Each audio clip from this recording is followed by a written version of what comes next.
In this video, Kevin is going to be making a chocolate velvet cake with coconut pecan frosting. This recipe is from, can we flip that over? This recipe is from the 12 Cakes for Christmas in the Southern Living magazine. This was actually sent to me in the mail. 2003. Yeah, December 2003. This was actually sent to me from Linda. And believe it or not, she sent me these recipes back in October of 2020. So if you're watching this video right now, it's been a while since I've had these. But I decided that today is the day for a wonderful chocolate velvet cake. So Kevin is going to tell you what you need for the cake portion first. This is just the batter. And then when we get ready to make the frosting, then we'll show you all the ingredients you need for the frosting. And first thing is have your oven heated to 350 degrees.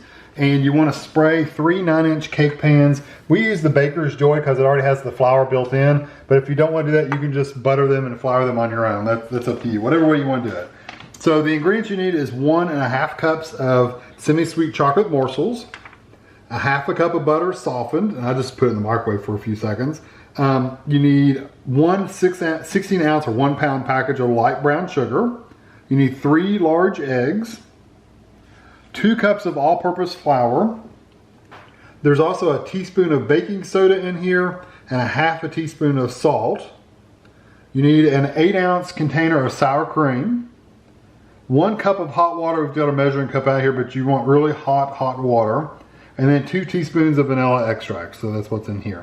So I'm gonna it just recommends you just melt your chocolate in the microwave. So you put it in the microwave for like 45 seconds and you stir it. And then you put it for another 30 seconds and stir it. And you basically want to do that until it's smooth and creamy. I'm going to melt that and get my mixer out and I'll be back. The neat thing about these recipes is that they all use this same base. So the same base that we're showing you for this cake, you can do 12 cakes and they all have like different frostings that go with them. So that's really, really cool. So Kevin has melted his chocolate. Chocolate's all melted, sitting over here on just a dish towel to keep it from making the countertop too hot. So the first thing you want to do is you want to mix your brown sugar and your butter in your mixer until it is creamy. And it's probably about 5 minutes or so. I'm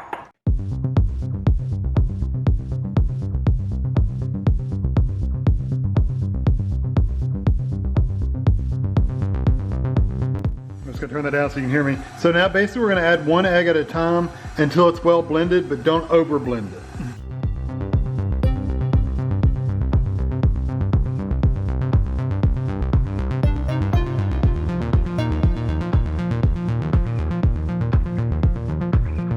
Now I'm going to open this up and I'm going to add my chocolate.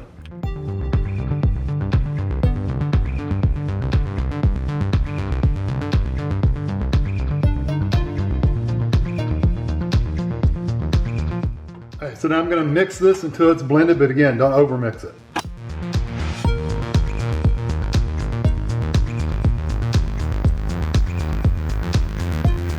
now I'm going to start adding my flour, and you can switch your places. You're going to alternate between the flour mixture and the sour cream. So, and you want to end on the flour mixture. My flour, you're supposed to sift it together. I've never sifted together flour and baking soda and baking powder and all that, so I just kind of mix it in. It probably does make for a lighter, smoother cake mix, but I've never had any issues. So I'm gonna start mixing this in. Again, don't over mix it, just mix it in the best you can.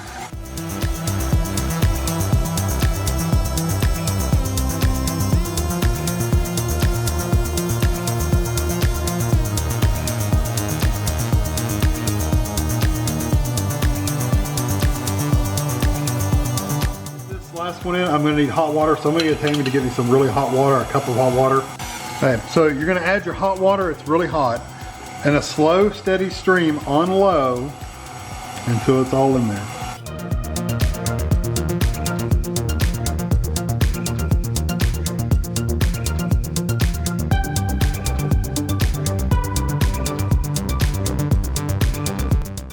Water's in, now that you can just do your vanilla.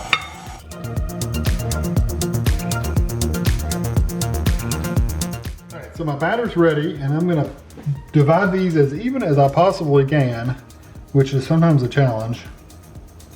They're pretty, that's a lot of cake mix though, honestly. If I really wanted to be really technically even, I would get a measuring cup.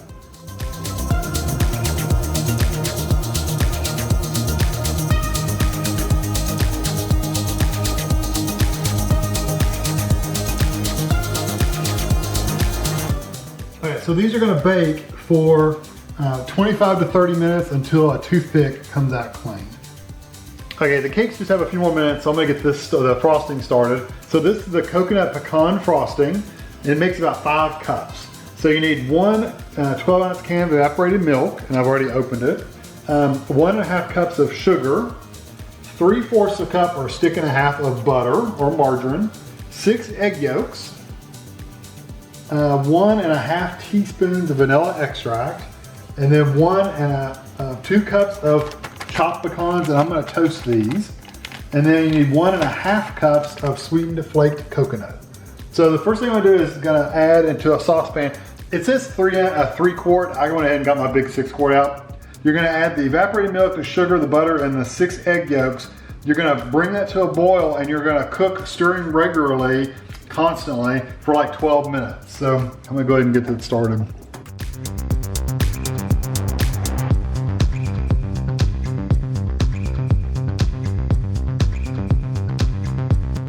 And I'm just gonna cook this kind of over medium heat. I'm gonna bust my yolks up. I'm gonna do it over kind of medium heat. I may turn it up just to medium high, but you don't wanna cook it fast. So while this is starting to warm up, I'm gonna get my pecans and put them in a pan and start toasting them. All right, so I've got my pan here and I've got my pecans. I've got my pan on medium.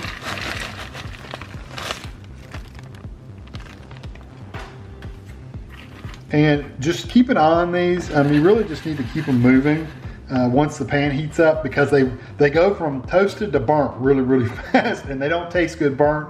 They get bitter. So just keep an eye on them while you're stirring this. Just shake these every once in a while you're stirring these up, and just use both arms. The directions said to let these bake for 25 to 30 minutes. However, we checked on them after 26 minutes and it was still completely wet on the inside. So we set it for 5 more minutes. Anyway, it ended up being like 35 minutes that these cakes took for us. Now that doesn't mean it's gonna take that long for you. And I don't know how long it takes for Linda, but that's just how long it took for us. So now you want to let these cool completely. And if you're wondering about Kevin is still over here stirring. Stir constantly. Yes, stir constantly. And how much longer do you have left? Almost 1:45. 1:45 seconds. So yeah, it's a lot of stirring. So remove this from the heat, and you're basically just gonna dump everything else in there. So you got your coconut and your vanilla and your pecans. Be careful, that burner's hot.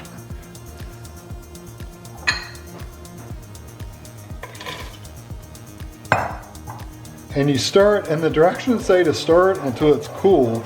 I don't know if you're supposed to stand here for the 30 minutes it's going to take for this molten concoction to cool off, or what. I don't know. So it literally does say though to stir it until it's cold. Yeah, until it's a spreading consistency. So I'm going to sit here and stir. It does look like a German chocolate frosting. Yes, it does. It looks beautiful. It looks absolutely wonderful. So I'm going to stir. I'll let you know how it goes. I can see putting that on a Ritz cracker. So this is the frosting. This is all that it made. So I don't know if this cake is intended to be frosted on the side. I don't think it is. I think it's just for the tops. So the cakes came right out of the pans. We just flopped them out onto these cooling racks. This is a cake plate. So I put my base on here, and I'm just going to plop some of this out on here and spread it. And these are cold.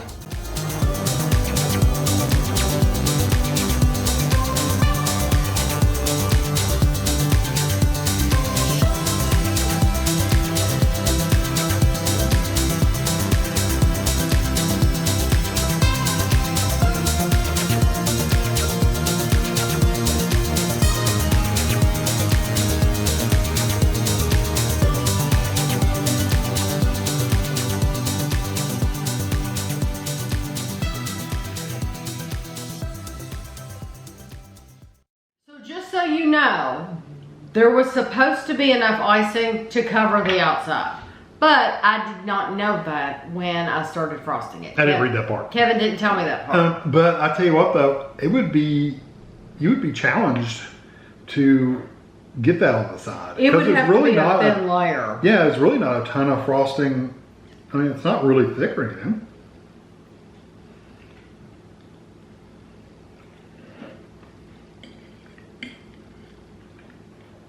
I love the frosting. Linda is right though. This is an incredibly moist cake. It's wanting to. It's fluffy. It's wanting to on the cake pan over there. It's wanting to actually collapse. It's so because it's so moist. Yes. That is so fluffy. Yeah, it's got some lift to it. That is probably, as far as cakes that we've made here at home, like homemade, that's the fluffiest cake we've ever made. I don't think we've ever done that. And you know what? It's good without the frosting. Mm-hmm. That's exactly what I was just going to say. That cake is just good by itself. Yes, that cake is delicious by itself. So, I can see why they use that base for all of these. There's a chocolate mint that you can do. This is as far as frosting. Chocolate mint, chocolate velvet, Mississippi mud, bourbon pecan, chocolate peppermint candy, turtle. Yeah, I mean, pound cake too. There's all kinds. But I really do love the frosting. Mm-hmm. The frosting is incredibly sweet. You really get the pecans too. Mm-hmm. So if you do this cake, just know that if you do it really thin, you can do the tops and the sides, but it's going to have to be super thin. I don't know if I would do the round pans again because it is so thick that literally it is wanting to collapse. I'm looking over at it on the counter and the center has drooped down a lot. Where these two wedges were taken out of it? Yes. It's one that come in on where the wedge is out. So I'm wondering. So would you do just a square pan? I think I'd do two square. Two cake regular cake pans. Yeah. I think you could do 2 cake pans and sheet pans, whatever there's. Yeah, sheet cake pan. And put some in the middle. Although I like round cakes quite a bit, this is wanting to fall in. So if Linda happens to be watching this, do you have any tips? Any tips for what I could do different? Now I know not to spread the frosting so thick. Now that I know it was supposed to cover the outside too. I know that now. And you could have spread it probably a little bit sooner than you did, to where it was a little warmer and a little bit easier to move. Because when you start putting it on, it had cooled off enough to where it was thicker. I don't know, there's probably a magic time there to where it spreads really good, but it's not so runny it's going to run off. But this is one of those from Southern Living. This is, like we said, from the 2003 edition from Southern Living. Southern Living is a great magazine to get if you want a lot of recipes. Yes. So, Linda, thank you so much for sending this to us. I hope you all enjoyed the video, and thanks for watching.